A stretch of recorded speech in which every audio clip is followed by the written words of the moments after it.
काय आहे की राजू शेट्टींना प्रचंड अहंकार आलेला होता। चळवळीमध्ये काम करणाऱ्या कार्यकर्त्यांना खड्यासारखं बाजूला करायचं, त्यांना अपमानजनक वागणूक द्यायची, त्यांच्या विरोधामध्ये षडयंत्र रचायचं, बदनाम करायचं, कटकारस्थान करायचं, हे करत आल्यामुळं जीवाभावाचे लढणारे कार्यकर्ते त्यांच्यापासून लांब गेले। आणि मी काय गुन्हा केला, त्यांनी अनेक गुन्हे केलेले आहेत की आंदोलन करत असताना चळवळ ही आम्ही प्रस्थापितांच्या विरोधामध्ये उभा केलेली होती, परंतु भारतीय जनता पक्षाबरोबर युती असताना स्वतःच्या स्वार्थासाठी ती युती तोडून प्रस्थापितांच्या मांडीला मांडी लावून बसले, शरद पवारांच्या मांडीला मांडी लावून बसले।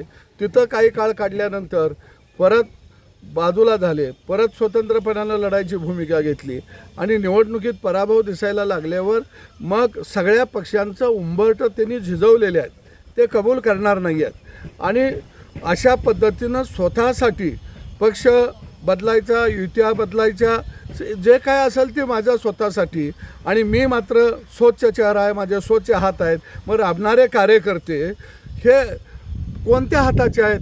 हे प्रामाणिक होते का? तुम्हाला 2 वेळा त्यांनी आमदार केलं, 1 वेळा आमदार केलं, 2 वेळा खासदार केलं, जीवाचं रान त्या कार्यकर्त्यांनी केलं, त्या कार्यकर्त्यांचं काय योगदान होतं का नाही? आणि म्हणून जनतेनं त्यांना थर्ड क्लास दाखवलेला आहे। त्यांची वागणूक काय आहे हे जनतेनं दाखवून दिलं।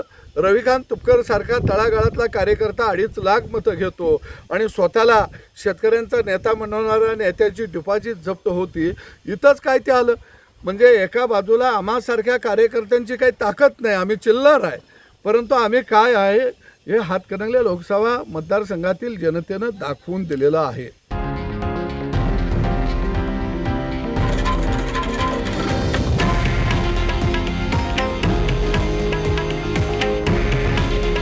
हे आहे देशातील नंबर 1 न्यूज नेटवर्क आणि आपण पाहत आहात TV9 मराठी। काळजी तुमची, हित महाराष्ट्राचं।